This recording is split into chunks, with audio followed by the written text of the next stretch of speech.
Daily Soccer Podcast with the Global Sports Podcast Network. Hello and welcome back to the Daily Newcastle Podcast, the home of all things Newcastle. I'm Michael Grahamslaw, and today we are looking ahead at Saturday's big trip down the south coast as Newcastle take on Brighton and Hove Albion at the Amex. It's not really been somewhere we've enjoyed, not a single win there since 2017, but we're confident Eddie Howe's men can pull it forward. And with me to help unpack it all, the tactics, the form, the storylines, it's like a good drama, are my good friends Iain Mackay and Nicola Pringle Adams. Iain, I'll start with you, buddy. How's it going? Okay, Michael, as you know, I've been to sunny Newcastle today, which was actually quite mild but overcast. So I do get there occasionally, just not for the football. Me too. Hopefully that changes sooner rather than later. What about you, Nick? You doing well? Yes, I'm good, thank you. I haven't been to Newcastle today because I live 3.5 hours away, unfortunately. So yeah, But I'm you all do good, get there thank for the you. football. I'm living there for the football. Well, I'm yet to win a ballot this season, so that's great. Yeah, you and many, many others. Although, surprisingly, I did manage to get one for Athletic Club, which is amazing. I wasn't expecting it at all. And then had the serious get brought down back to earth with Manchester City, and I think there was another one after as well, where it was, unfortunately, here we go again. Sick of it. I'm just piling up them emails. Yeah, you type unfortunately into your Gmail and it's horrendous. Just constant. But yes, I'm in a better mood, mainly because I don't have to watch Mel Lewis Skelly play left back this week. I have to watch Dan Burn there instead. But less about that. There is a bit of a quiet confidence around Newcastle at the moment, isn't there? Performance looking sharper, system settled, some new signings embedding in. Iain, how are you feeling ahead of this one? Optimistic? I am optimistic by how strong our defence has been. It's still true. Well, okay, wasn't the first team when we played Bradford, so ignore that game. But it's still true that it's only Liverpool, Arsenal, and Barcelona who have managed to score against us this year. I have a feeling that maybe a fourth consecutive 0-0 draw would be a great result at Brighton for us. But hey, why not? Why can we not just sneak this one? It's our turn, isn't it? Yeah, absolutely. I mean, they seem to do it to us all the time. But Nick, what about you? You feeling confident? I'm happy that we're now no longer in the international break period. Thank goodness. So I'm happy that's done. I am feeling a bit confident actually going into this one. Brighton are obviously having a decent enough season so far, and they are a good side on their day. But yeah, I'm feeling confident. I feel like that away win in Europe and then the win after that, I think, has given Newcastle that bit of confidence that they were after at the beginning of the season. So yeah, I am. Yeah, 100%. It's took a lot of character, I think, for Newcastle to bounce back from the summer window, and then the setbacks as we mentioned earlier against Liverpool and Arsenal. Barcelona, not so much, just a completely different class of opponent. But I think that a large part of that's down to Malik Chow and Nick Voltemade. Have you been impressed with how those have clicked into place so quickly? What do you think, Nick? I was it the other day when we were talking about who's impressed us the most. And I think one of you two said Voltemade, but I says Malik Chow has taken me, Iain, has taken me by complete surprise and how well and quick he has settled into the first team squad. I think him and Botman at the minute are working really well together, and it's given us a bit of confidence that we so desperately needed.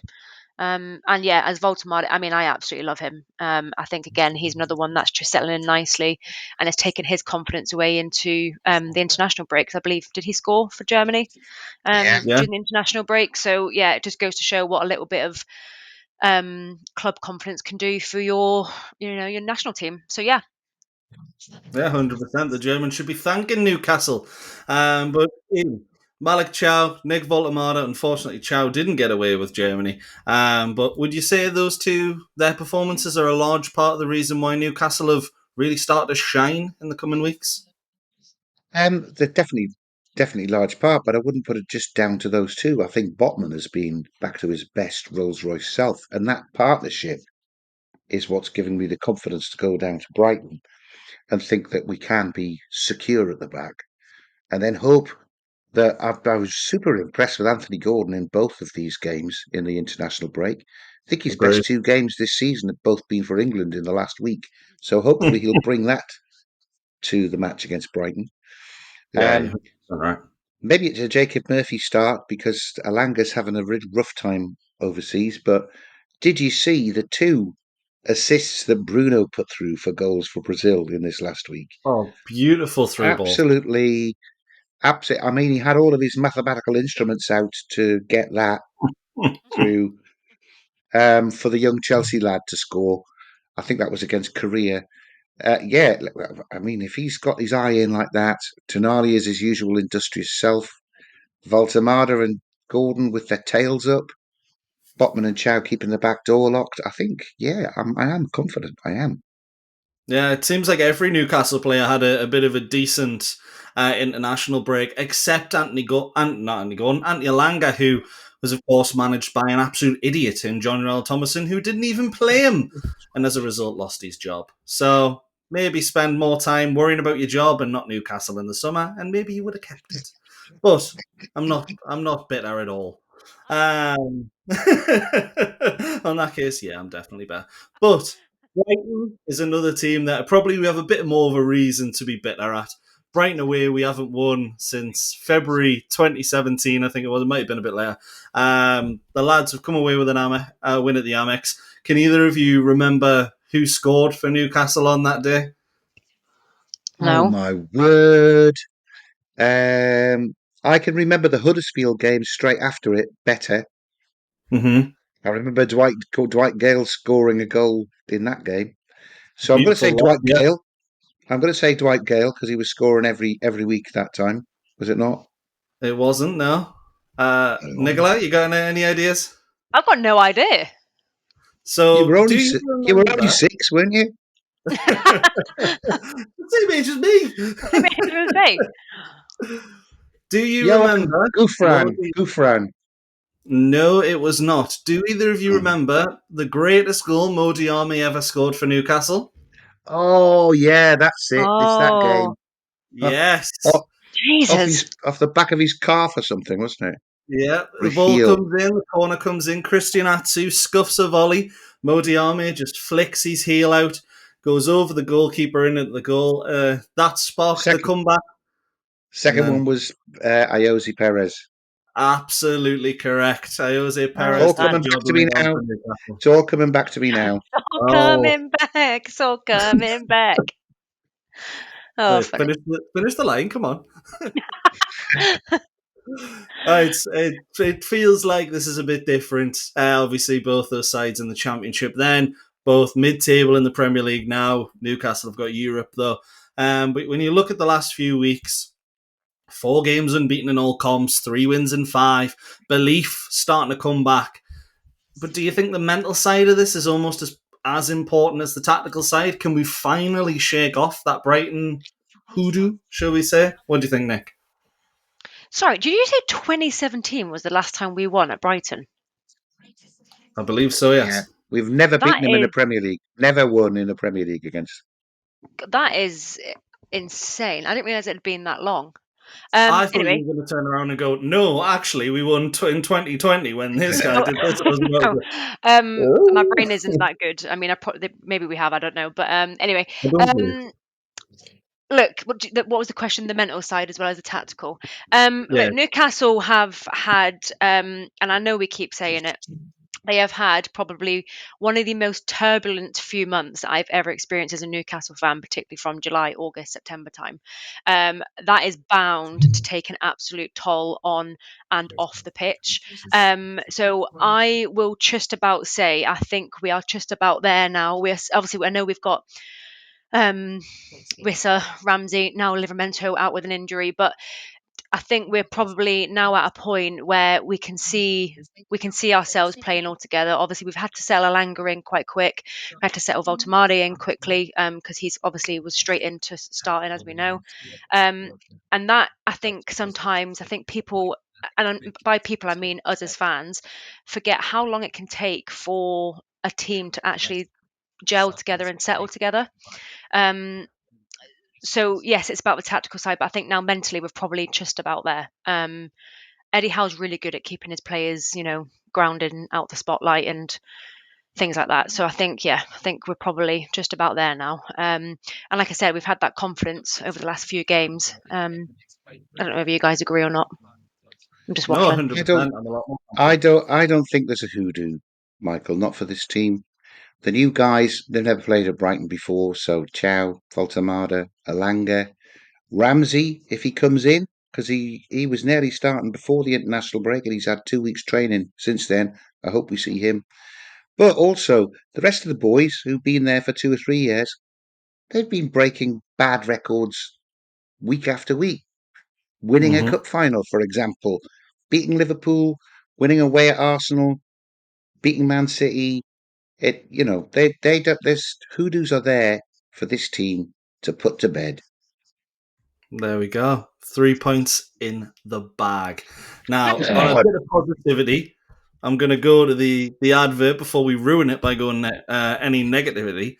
And this, speaking of positivity, it's Bionique. Your body is unique. And Global Sports Podcast Network has partnered with Bionique, the world's most personalised supplements. Bionique provide 100% tailor-made supplements designed to deliver precisely what your body needs at exactly the right levels to optimise your health. No guessing. So click the link in the show notes. Use the code GSPN 2025 for 40% off your first month's subscription. Bionique. Don't settle for off-the-shelf solutions made for just anybody. Get what's right for you right now. Absolutely fantastic. And for those paying attention during the advert, that was how long I have left before Iain decides to leave. So we are going to run Tom, through ads. Before my computer decides to give up because I left the power lead back in the office. But Newcastle Riviera. United's power lead is fully there, and there's obviously Jacob What a lead. Murphy, the power lead to Alexander Isak, might just be playing on right wing. So we're going to go into team news. Johan Wissa, Tino Livramento, and Lewis Hall are all out. Jacob Ramsey back in training. Lewis Miley might even be available after missing the under-21 games for England. We're going to stick with a 4-3-3, let's be honest. Pope in goal, Trippier on the right, Burn on the left. Pretty much cemented, would you say? Would you both Yep. agree with that? 100%. I would agree entirely. However, I am aware that in one interview I heard very recently, Eddie Howe did mention that he still had Alex Murphy, who was more than capable of doing a job. Not off So I don't know if that pre-season. was a hit. I don't know if that was a hint, but he's still training with the first team and he's a left back. So maybe 5 at the back with Alex Murphy playing left back. I don't know. He gets up and down quite well. Or Harrison Ashby. Potential? No. I don't know. I agree with you. I think it's 4-3-3. Yeah, 100%. And then the midfield three probably writes itself as well, same with Big Nick. So, really, the only bits we should be talking about is centre-back partnership. We mentioned Malik Chow and Sven Botman. Would you both say they're cemented as the first choice pairing now? Yeah, I'm going for them too. 100%. Dead cert with them having trained together recently. Dan Burn's Yeah. been missing from the group. I Poor think they're Dan going to Burn. start. Yeah, I think so. They're Well, two of no the way. players that haven't gone away for international duty, so you'd think they'd be fit enough to start. And it does feel harsh on Fabian Schär, but even great players eventually have to drop out the team. Which means, let's be honest, it's probably going to be Anthony Gordon on the left. So the remaining question is who goes in on that right side. What our best assister of the season so far in Jacob Murphy or the ever-electric Alanga? Nick, what do you think? Who did he start against? Forest. It was Alanga, wasn't it? It was Alanga, and he didn't have a great game. He did not have a great game. Whether that was because it was his old side, I don't know. But I think he is. Oh no, I'm going to stick. I think he'll stick with Anthony Alanga, and then we'll see Jacob Murphy come on maybe around 60-ish minutes. Seems unfair for Jacob Murphy though, because he is having a really great season again. He's had a good start, yeah. What about you, Iain? What do you think? I think he'll go with Murphy. I think Alanga's done the travelling. I think Alanga's done the travelling. I think he'll start True. with Murphy. He'll have Alanga come on for the last half hour. We're playing again on Wednesday, aren't we? So, Yeah. Oh, of this is course, where yeah. the games start coming every 3 or 4 days. So I think you start with Jacob Murphy, who again has been in the group training. Um, yeah, I'm hoping, with all of these games coming up, I want to see Sue Sun Park on the bench. I want to see something like that happening for the last 20 minutes or so. Let's blood some of these youngsters. We've got a lot of games coming. I don't mean bring I him on think, if I we're don't think. two down. Of course I don't. But Mm, um, I just but can't if see we him doing it if against we're these winning, if teams. we've got, I think they've got to get in there travelling. I think we should see half a dozen of these young lads getting some time because we might want them to play out some dead rubbers at the end of the Champions League qualifying when we're already qualified with 3 games left. True. I will play them all against PSG. No, I think to be honest, I do get where you're coming from, and the young lads, if they're good enough, they should get time. I Yeah. think at the same time, if you do have them on the bench, who are you taking off? Is it a Joe Willock? Is it a Lewis Miley, a Jamal Lascelles, maybe Emil Kraft? But Kraft's versatility means he probably has to play there. So it's one of those. I think you lose something by adding one of these youngsters on there. Maybe the only one I'd be happy with taking off would be Joe Willock, but it's a bit harsh on Willock, isn't it? He hasn't fallen that far out True. of favour. It's true. It's true. Yeah. And I wasn't thinking about the reserves that we have to then leave behind. But these they would be involved on Wednesday. I don't know. Maybe Wednesday's a better game to do it. We're at Yeah, I home. think do it one by one and sort of Susan Park in a game where maybe Forrest would have been a perfect example of, if you haven't got the goal just yet, you can bring him on. A very tricky player. Beautiful assist for the younguns against Mansfield, actually. From what I've heard, he sounded great there. But back to sort of Brighton.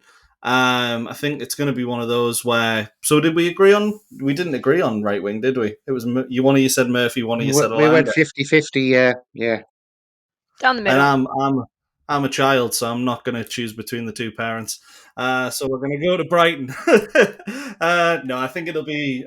To be honest, you both made very good points. I think it will probably end up being Murphy just because he has travelled, and I think the game on Alanga has travelled with Sweden, and the game on Wednesday might suit Alanga better. Yeah. So it was a great point. But Brighton also have their issues. Adam Webster's out. Solly March and Matoma are out. Matoma's the big one there.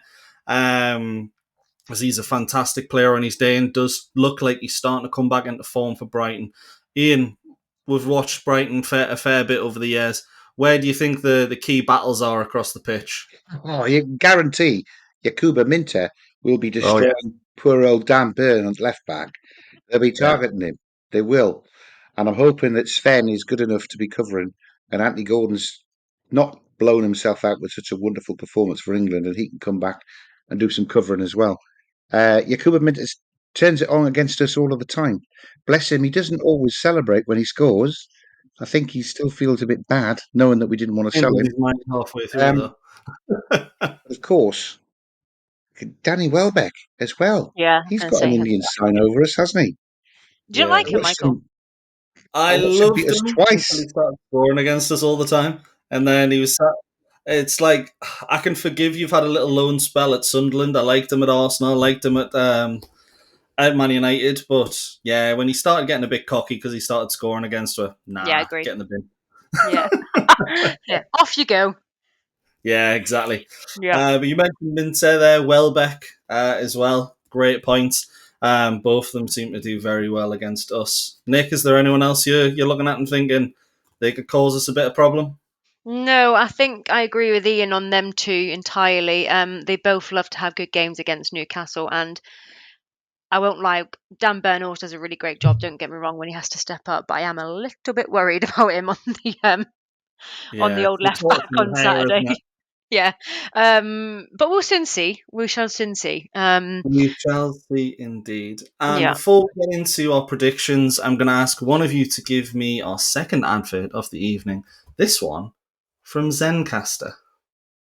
At the Global Sports Podcast Network, we spent a lot of time selecting our delivery platform. Zencaster came out the clear winner.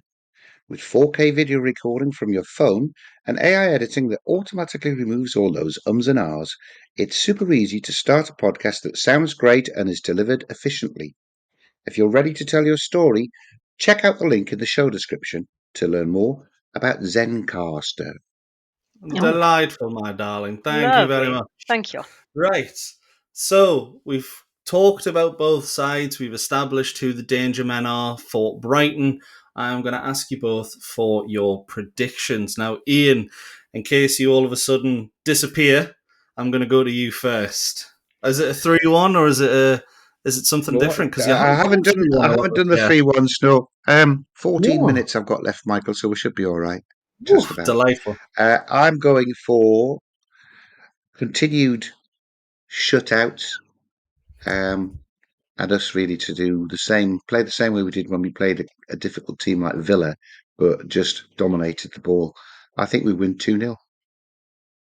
Okay.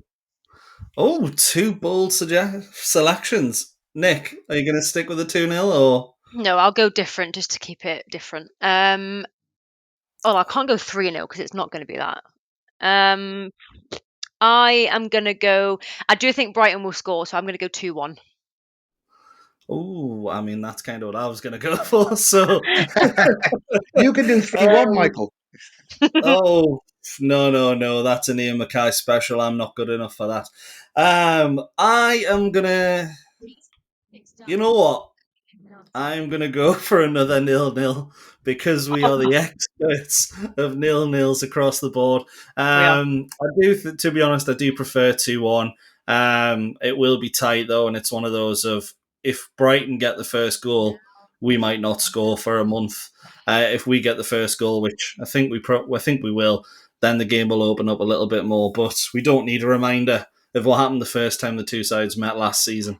Neither game was great, actually. I would take 0-0, Michael. I would take a point now because I think the other 3 games that we've got in this this block before the next international break, I think the other 3 games we win.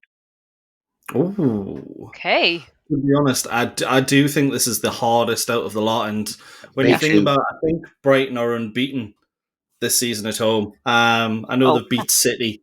I know they drew with Spurs, and I believe they played someone on the opening day, and they weren't a bad side at all. I can't remember who off the top of my head, but I know they haven't lost. So realistically, it is going to be a tough game. Leeds were the other side, they're unbeaten. But we went to Bournemouth and made them look really, really tame. I hope it's not as boring as that game. I do hope it's an exciting game. Hopefully it's the 3-1 because none of us have said it. But that is pretty much us for us today on the Daily Newcastle podcast. Big thanks as always to Iain and Nicola for joining me and to you for listening to the whole pod. It's a massive weekend as Newcastle head down to the Amex. Hopefully the lads can put that Brighton record to bed. I've been Michael Grahamslaw. Thanks for tuning in, and as always, we'll see you next time.